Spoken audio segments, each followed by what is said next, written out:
Nobody can bite their own ear. Nasruddin called for a recess and went into his chambers.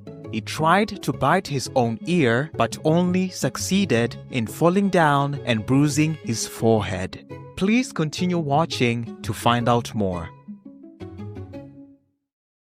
Welcome to The Fool's Truth from Tiny Tales of Nasruddin, an enlightened Sufi master, vegan, part 1 or 2 on Words of Wisdom. Mullah Nasruddin Khoja, also known as Nasruddin Hoja Nasruddin, is believed to have lived during the 13th century in Anatolia in present-day Turkey. While his exact birthplace is debated, Hortu village in Eskişehir province is commonly accepted as his place of origin.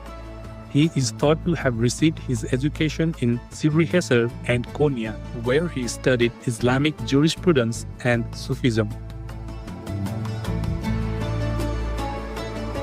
In Konya, he reportedly met the renowned Sufi mystic Jalal al-Din Rumi, vegetarian. Through his studies, Nasruddin came to understand Sufism as a way of life.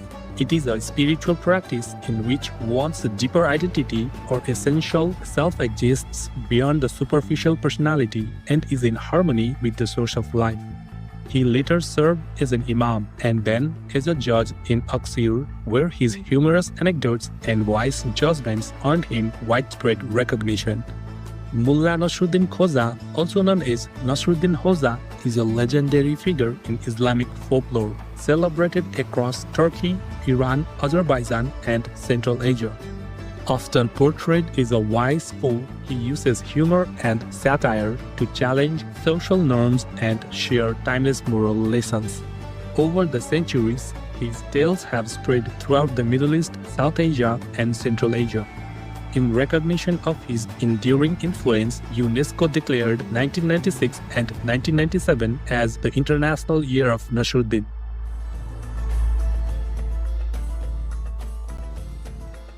In these tales, Nasruddin is sometimes wise, sometimes foolish, and often both at once.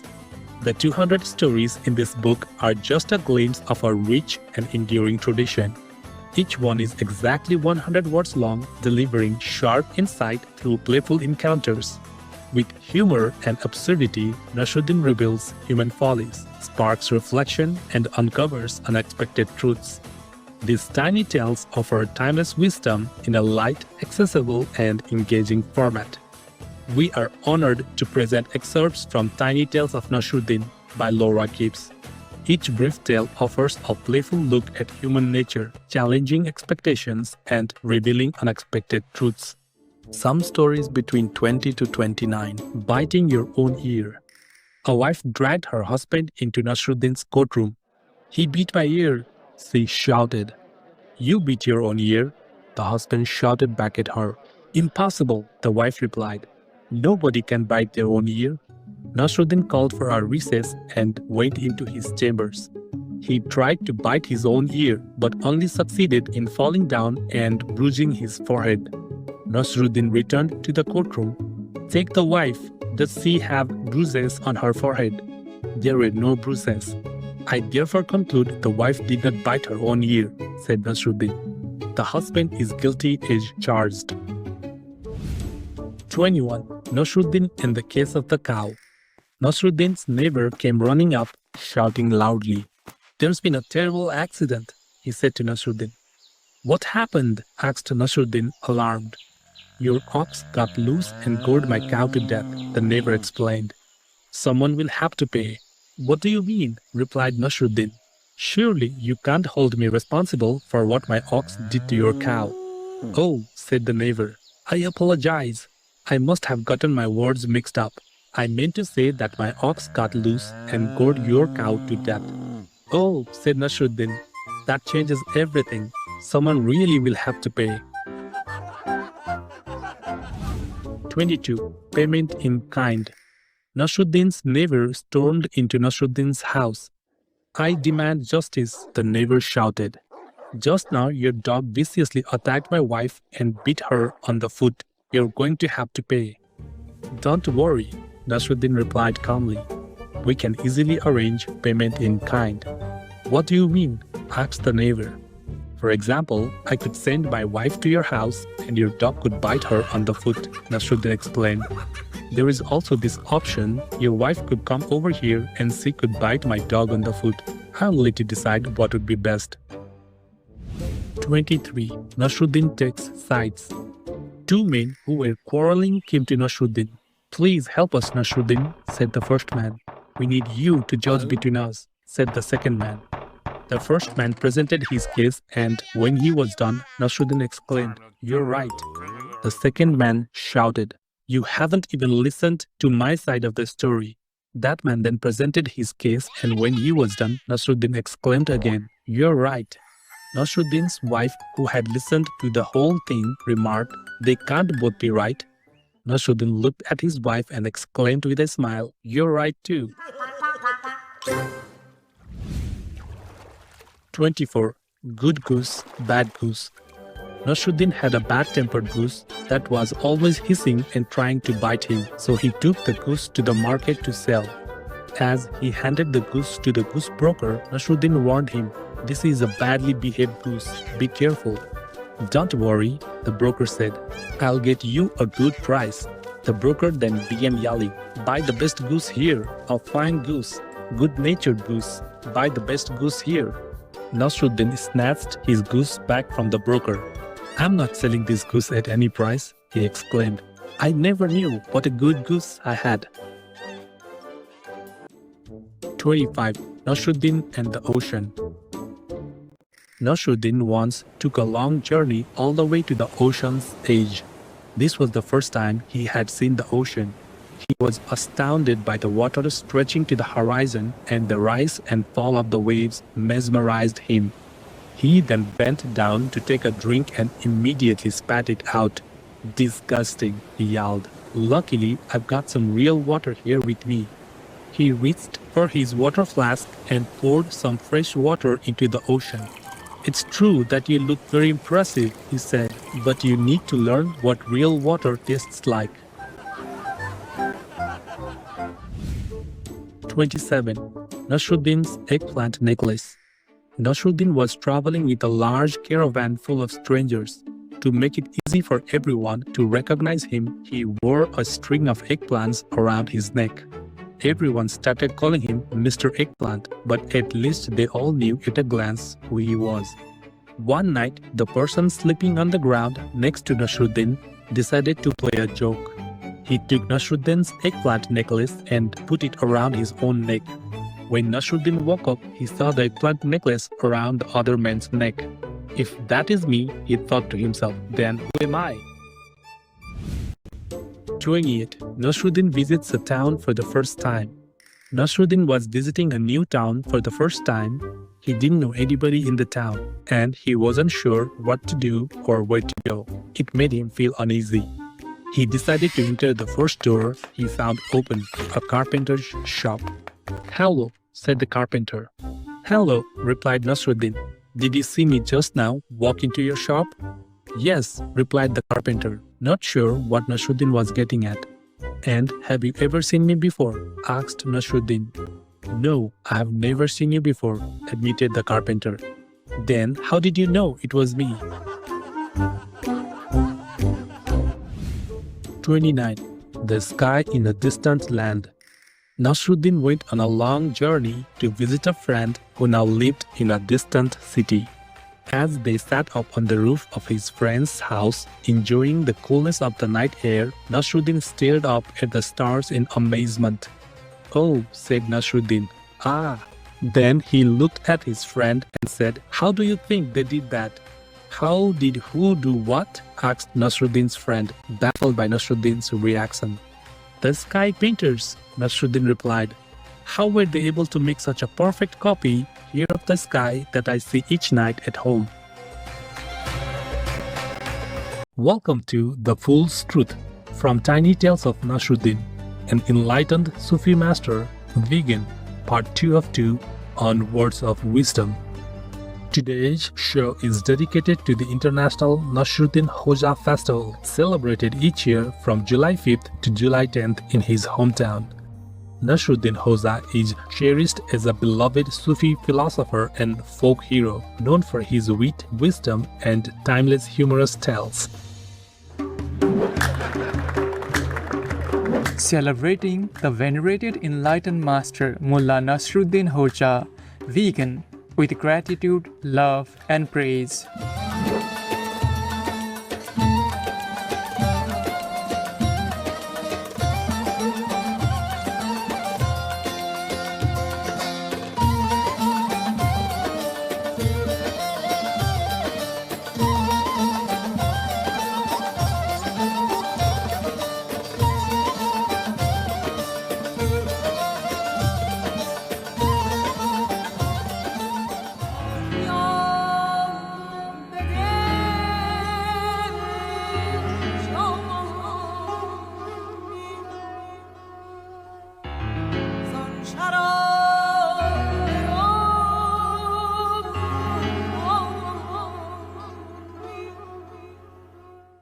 On today's show, we're delighted to share more excerpts from Tiny Tales of Nasruddin by Laura Gibbs.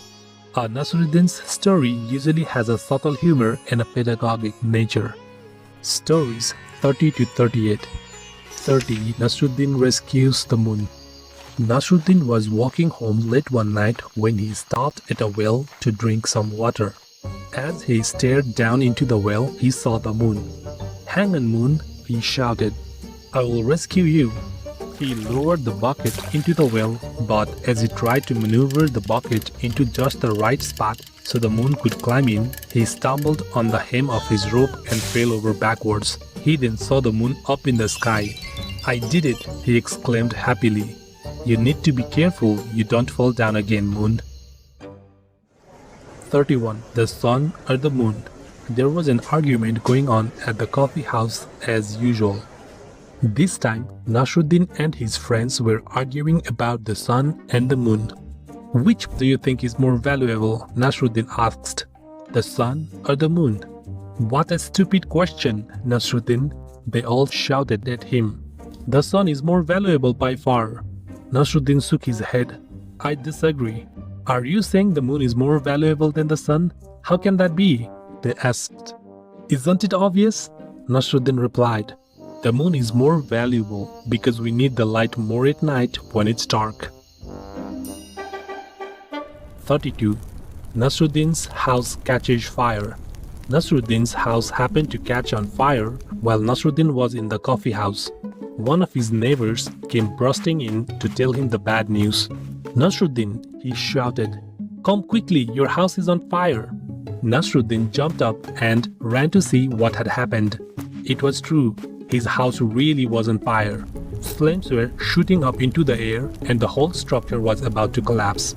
Nasruddin, however, just stood there smiling. "What can you be smiling about?" his neighbor asked. Nasruddin replied, "Don't you see? I've finally gotten rid of those damn bedbugs at last." 33. The wisdom of camels. Nasruddin was in the coffee house with his friends and the subject of camels came up. Specifically, they started arguing about whether camels were intelligent or not. "Camels are very intelligent," exclaimed Nasruddin.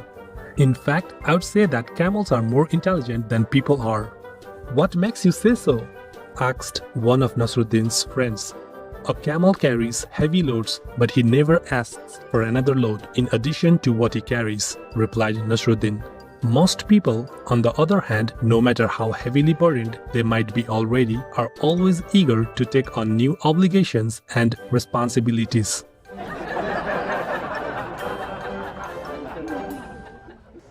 34. Nasruddin and the fish. Nasruddin and his friends were sitting in the coffee house getting into arguments as usual. "Fish are truly remarkable animals," Nasruddin opined. "Nobody really respects fish, but they deserve our respect. Talented, intelligent, well-behaved. In fact, there's nothing a person can do that a fish can't do better." "That's ridiculous," protested one of Nasruddin's friends. "Fish can't talk better than people do. Fish can't even talk at all. I've seen hundreds of fish, thousands of fish. but not a single talking fish. And that's because fish can't talk. And when you are under the water, Nasruddin replied, you can't talk either. 35. How old is Nasruddin? Nasruddin was sitting in the coffee house drinking coffee with one of his friends. They were talking about this and that, and Nasruddin's friend asked, just how old are you, Nasruddin? I'm 50 years old, replied Nasruddin, taking a sip of his coffee. His friend thought for a moment and then said, 50 years old? Really? I'm sure that's what you told me when I asked you your age several years ago. That's right. I said I was 50 years old then, and I'm sticking to my story, said Nasruddin. I'm a man of my word. You can count on it. 36. Nasruddin and the stranger. A stranger approached Nasruddin as he was standing at the crossroads. Which way to town? The stranger asked. Nasruddin pointed to the right. And how long will it take to get there? Nasruddin stared at the stranger intently and shrugged. I know you can hear me, the stranger shouted. How long will it take me to get to town? Nasruddin shrugged again and the stranger stomped off angrily. A minute later, Nasruddin shouted, About half an hour. The stranger turned and shouted back, Why didn't you say so? I had to see how quickly you were walking, Nasruddin replied, smiling. 37. Nasruddin in the Rose Garden. As Nasruddin was walking home one day, he decided to take the long way through a rose garden instead of the usual road. The roses were all in bloom and the scent was heavenly. But as Nasruddin strolled through the garden, he slipped in the mud and crashed into some rose bushes. He was badly bruised and bleeding from where the thorns had scratched him, plus he was covered with mud. Even so, Nasruddin was not distressed. If misfortune can befall me in this lovely rose garden, he thought, just imagine the disasters that awaited me on the open road. 38. Nasruddin and the Eagle. Nasruddin was chopping wood one day, working up quite a sweat. Finally, he got so hot that he took off his turban and hung it carefully on a tree branch. Then, without warning, an enormous eagle came swooping down from the sky and snatched Nasruddin's turban. Hey, that bird took my turban! Nasruddin shouted as the eagle soared away up into the sky. Then he sighed. Well, I wish he hadn't taken my turban, but I suppose it's all for the best.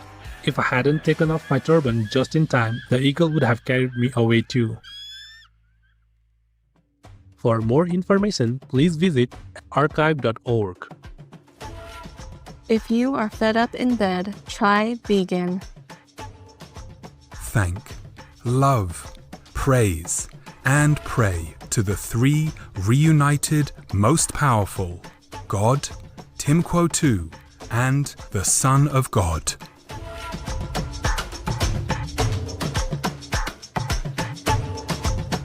Precious viewers, it was a pleasure to have you with us for today's Words of Wisdom. May all spiritual masters uplift the consciousness of the world, guiding every being toward a compassionate, vegan way of life in alignment with the divine order. Being vegan, having peace, doing good deeds, life is a feast.